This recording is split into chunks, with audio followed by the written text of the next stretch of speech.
Thank you. I call on the representative of Pakistan.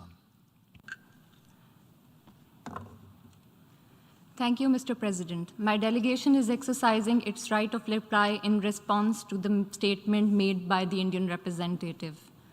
Denial, deflection, and disinformation continues to define India's diplomacy, which we just witnessed. Mr. President, the myth of terrorism against Pakistan, created and propagated by India, cannot and will not hide the stark reality that people of Pakistan occupied Jammu and Kashmir and its own minorities are victims of its state-sponsored terrorism. Today, India itself is the principal perpetrator, sponsor, financer, and abettor of terrorism in the region. India has sponsored and perpetrated terrorism and aggression against all its neighbors by creating terrorist groups and destabilizing and blockading neighbors to do its strategic bidding. In Pakistan, it is funding and supporting terrorist organizations like the TTP and the BLA. Over the last 2 decades, thousands of innocent Pakistanis have lost their lives and have been injured as a result of these Indian-sponsored terrorist attacks. Pakistan has shared irrefutable evidence of Indian involvement in sponsoring and supporting terrorism with the international community. India's National Security Advisor, Mr. Ajit Doval, has publicly admitted supporting and financing of terrorist organizations. The captured Indian spy, Kulbhushan Jadhav, has also confessed to organizing terrorist attacks in Pakistan. Mr. President, since the Hindutva-inspired RSS BJP's government's unilateral and illegal actions on 5 August 2019, termed as final solution, India's 9 lakh occupation forces in occupied Jammu and Kashmir, the densest occupation in history, have escalated their oppression of 8 million Kashmiri men, women, and children in the world's largest open-air prison through extrajudicial killings in fake encounters, enforced disappearances of 15,000 young Kashmiri boys, incarceration of entire Kashmiri leadership, bringing about demographic change by issuing millions of fake domicile certificates to non-Kashmiris, gerrymandering of electoral boundaries for reducing Muslim representation, curbing religious freedom, media, and internet blackout. Last year, Pakistan presented a comprehensive dossier containing concrete evidence of massive human rights violations, war crimes, crimes against humanity, and genocide being perpetrated by Indian occupation forces with impunity.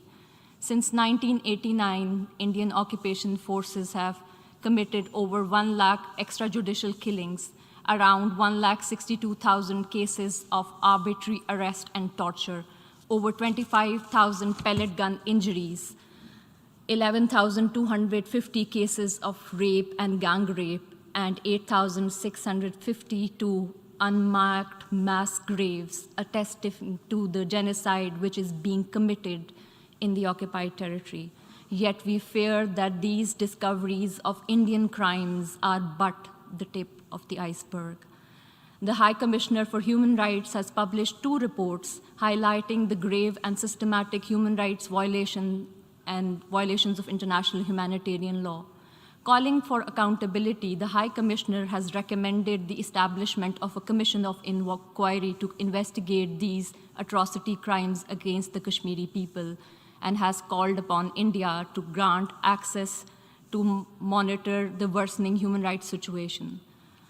Several special procedures and mandate holders have also termed the human rights situation in the occupied territory in a, quote, free fall. International media and major human rights organizations have expressed serious concerns about human rights violation in the occupied territory. Professor Gregory Stanton, president of Genocide Watch, warned that, quote, the Indian government's action in Kashmir have been an extreme case of persecution and could have very well led to genocide, unquote. Not surprisingly, Indian authorities have not yet responded to any of these communications. In fact, a witch hunt has been launched against those who dare to report these crimes, including Amnesty International and other human rights organizations, journalists, and human rights defenders. If India has nothing to hide, it must grant access to the occupied territory to human rights mechanism, accept a UN Commission of Inquiry, and agree to implement Security Council resolutions granting right to self-determination to the people of Kashmir. Mr. President, India's reign of terror against its minorities, which are more than the population of majority of the countries of the world, continues unabated. The pandemic of Islamophobia has penetrated into the very foundation of the Indian state, where 200 million defenseless Muslims are lynched by cow vigilantes and killed in pogroms led by RSS brown-shot thugs, where there are public calls of genocide of Muslims being made with official complicity, where the criminal perpetrators of Gujarat and Delhi pogrom enjoy state office and patronage, where the desecration of mosques, including the Babri Mosque and a temple being built in its place, is the state agenda, where rich Muslim culture and heritage is being destroyed and history is being rewritten, where the Citizenship Amendment Act aims to purge India of its Muslim minority, where hijab is banned, where anti-Muslim social media trolls of Corona Jihad rule the internet, where the ruling RSS BJP leaders call Muslims termites and the green virus, where houses and shops of Muslims are being bulldozed, and where derogatory remarks against Holy Prophet, peace be upon him, are being made by top leadership of RSS dispensation as part of the state policy to hurt feelings and sentiments of not only Indian Muslims, but also billions of Muslims across the world. Other minorities in India, including Christians, Sikhs, and Dalits, also face persecution, and churches and gurdwaras are routinely torched.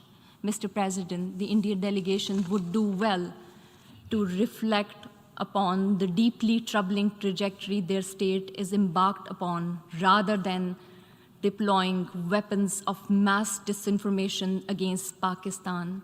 Let me emphasize that no quantum of brutality of Indian occupation forces can break the will and courage of the Kashmiris to demand freedom from occupation. Like Martin Luther King's, Kashmiris also have a right and a dream that they shall have freedom one day.